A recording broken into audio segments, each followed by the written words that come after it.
और बाबरी मस्जिद शहीद किया था।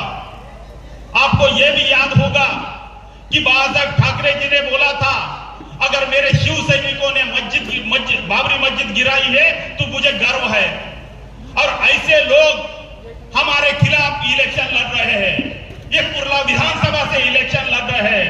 मैं आप सभी को सवाल पूछना चाहता हूं कि जिसने बाबरी मस्जिद को शहीद किया है, आप उनको वोट देंगे क्या नहीं देंगे? आप जरा जोर से बोलो कि जिसने बाबरी मस्जिद को शहीद किया है उनको वोट देंगे क्या नहीं देंगे? जनाब एडवोकेट रत्नाकर दावरे साहब को दावत देता हूं, वो माइक पर तशरीफ लाकर अपनी बात रखें। आ गया भाई, आ गया।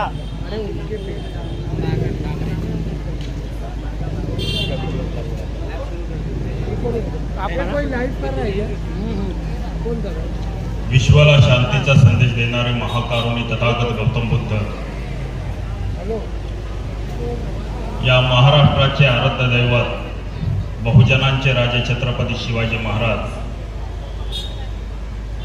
या देशाचे पहिले समाज सुधारक महात्मा ज्योतिबा फुले, भारतीय घटनेचे शिल्पकार, संविधान निर्माते डॉक्टर बाबासाहेब आंबेडकर, इनके विचारों को प्रणाम करता हूं। मंच पे उपस्थित सभी नेतागण और मेरे माँ और बहनों, मेरे भाइयों, मैं मेरे भाइयों को रिक्वेस्ट करता हूं, यहाँ जितने भी खड़े हैं प्लीज अगर आप वहां पे जाके बैठे, कुर्सियां बहुत सारी खाली है।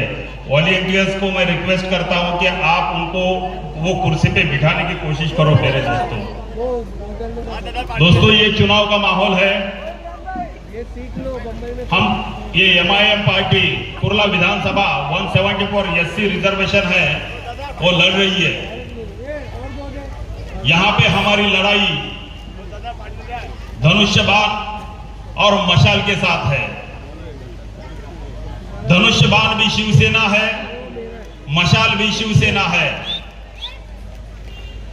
और दोनों भी बाळासाहेब ठाकरे जी को मानते हैं। बाळासाहेब ठाकरे जी, उनको बोला जाता है कि हिंदू हृदय सम्राट। उनके दिल में हिंदू के लिए जगह है, मुसलमानों के लिए जगह नहीं है, दलितों के लिए जगह नहीं है, सिखों के लिए जगह नहीं है। इनके हृदय में सिर्फ हिंदू हृदय सम्राट है और उनकी जगह, उनके हृदय में सिर्फ हिंदू के लिए जगह है। भाइयों, मैं आज भाषण नहीं करना चाहता, मैं आज कुछ बातें समझाने की कोशिश कर रहा हूं आपको। जो जितने भी दो कैंडिडेट हमारी लड़ाई जिनके साथ है, जिनके विरोध में है, एक है मंगेश जी कुडालकर साहब, वो बीजेपी के साथ है, और दूसरे है मोरजकर मैडम, वो एक उद्धव ठाकरे के साथ है। अभी यहां पे हम देखेंगे कि उद्धव ठाकरे साहब बाळासाहेब आंबेडकर के पुत्र है और एकनाथ शिंदे साहब भी बाळासाहेब ठाकरे जी को मानते हैं। आपको याद होगा कि बाळासाहेब ठाकरे जी ने मुंबई से, महाराष्ट्र से शिवसैनिक भेजे थे और बाबरी मस्जिद शहीद किया था।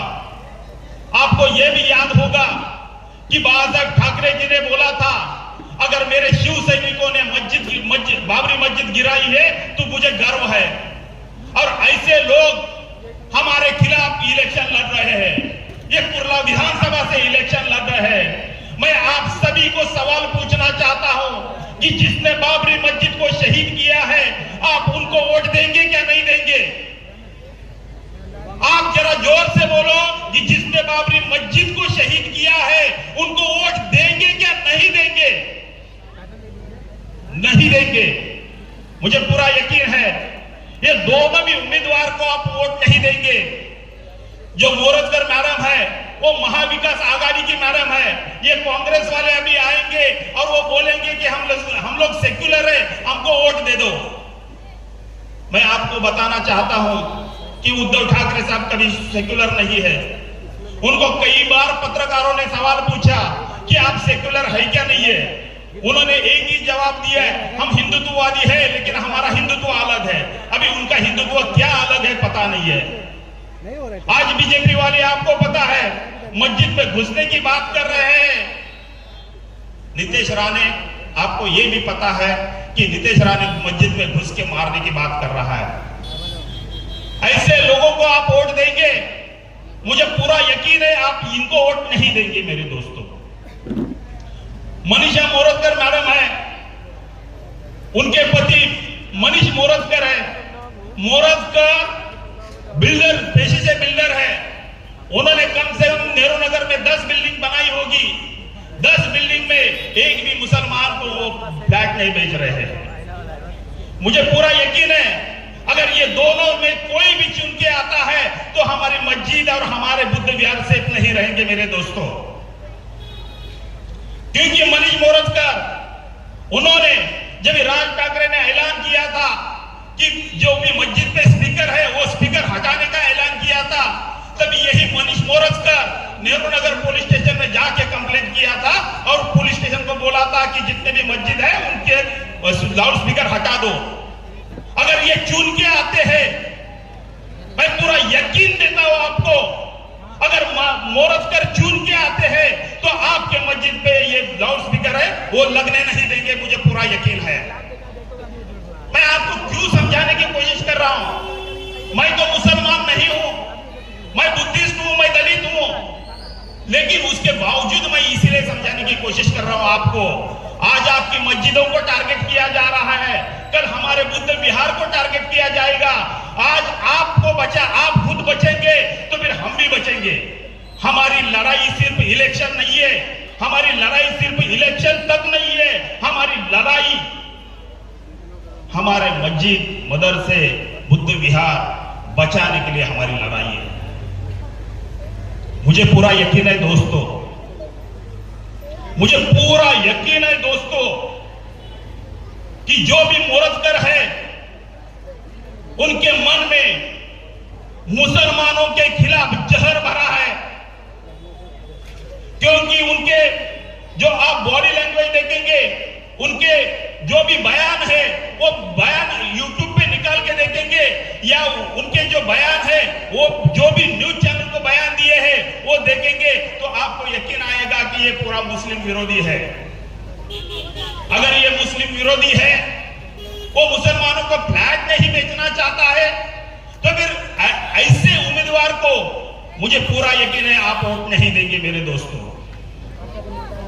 आज ये बीजेपी वाले मस्जिद में घुसने की बात कर रहे हैं, मस्जिद में घुस के मारने की बात कर रहे हैं। उसके साथ साथ ये नीतीश राणे बोलता है कि मैं ईद भी मनाने नहीं दूंगा। इनके मन में मुसलमानों के लिए इतनी नफरत है, चाहे वो मोरतकर हो चाहे कुड़ालकर हो। ऐसे लोग अगर हम चुन के देंगे तो हमारी जितनी भी बस्तियां है वो धोखे में आएगी। मुझे पूरा यकीन है अगर ये मोरतकर चुन के आता है तो कुरैशी नगर में वो आरटीआई डालेंगे, जितने भी इलीगल कंस्ट्रक्शन है वो डिमोलिशन करने के लिए वो बीएमसी में जाएंगे। मुझे पूरा यकीन है क्योंकि उनकी हरकत ही वही है, क्योंकि वो पेशे से बिल्डर है मेरे दोस्तों। मैं आपको यह बोलना चाहता हूं कि एक कुर्ला एससी विधानसभा है, यहां पे जितने भी अंबेडकरवादी है, जो दीपक भाऊ निकालजे साहब है, उन्होंने हमारे कैंडिडेट को सपोर्ट किया है। पूरा दलित समाज हमारे साथ है।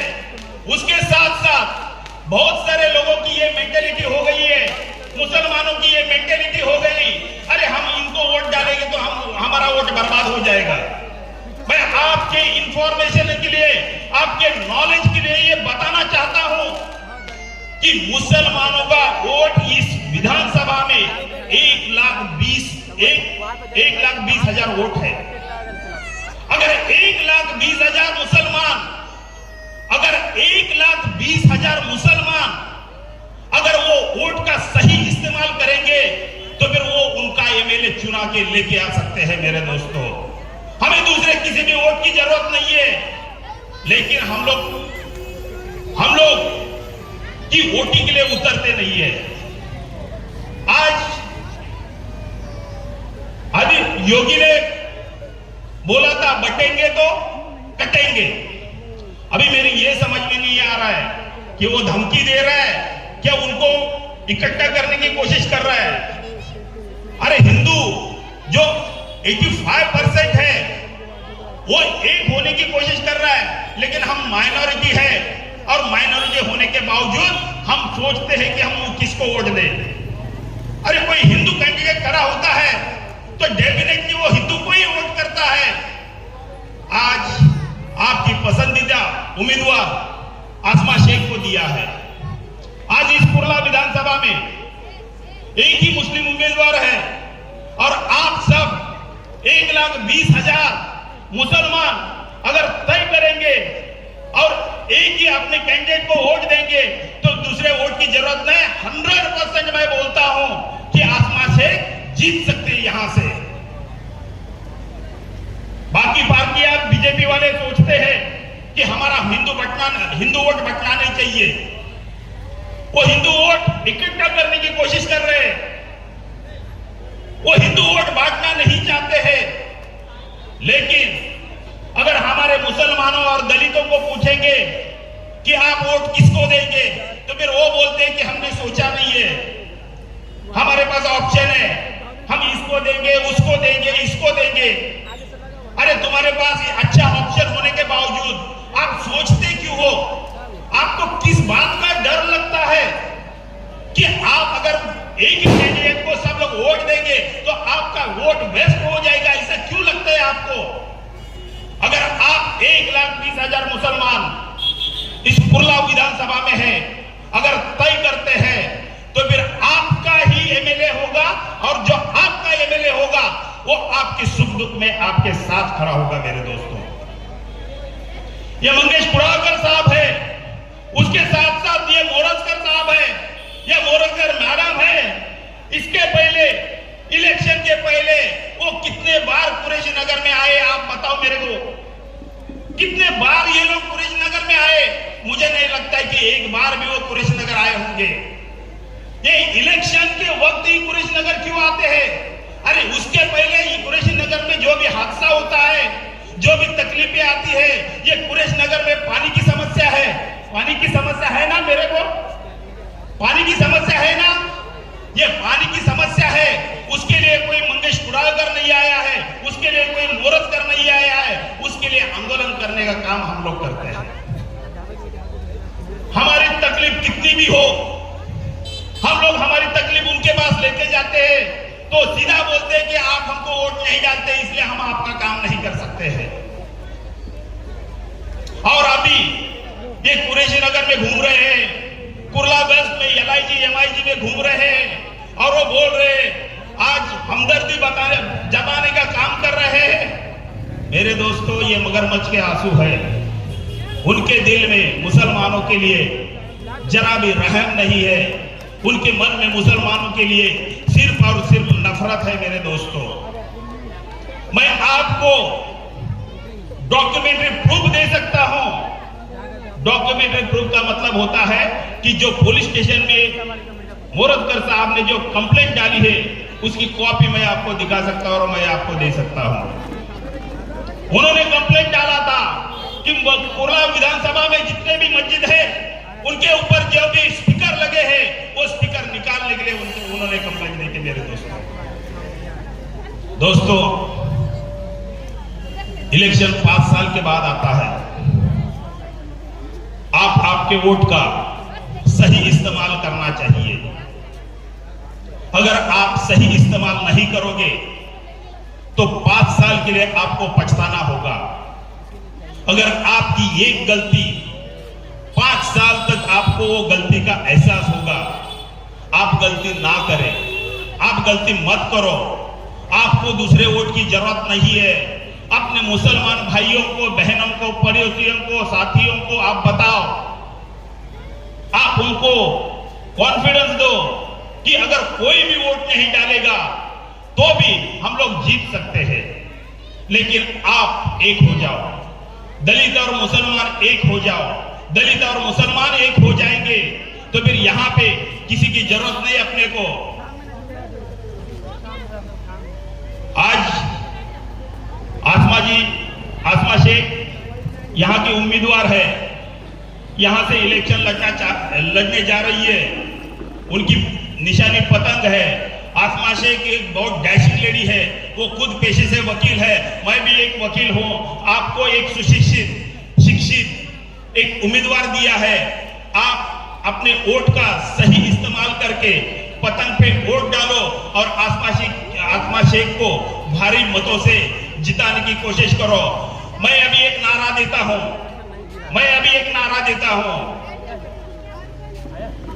मैं बोलूंगा आपकी बात, आप बोलना मुस्लिम आमदार। आपकी बात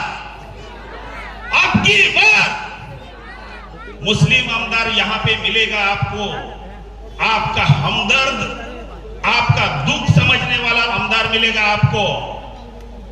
तो आप 20 तारीख को पतंग निशानी का बटन दबाओ और आप आसमा शेख जी को भारी बहुत मतों से विजयी करो।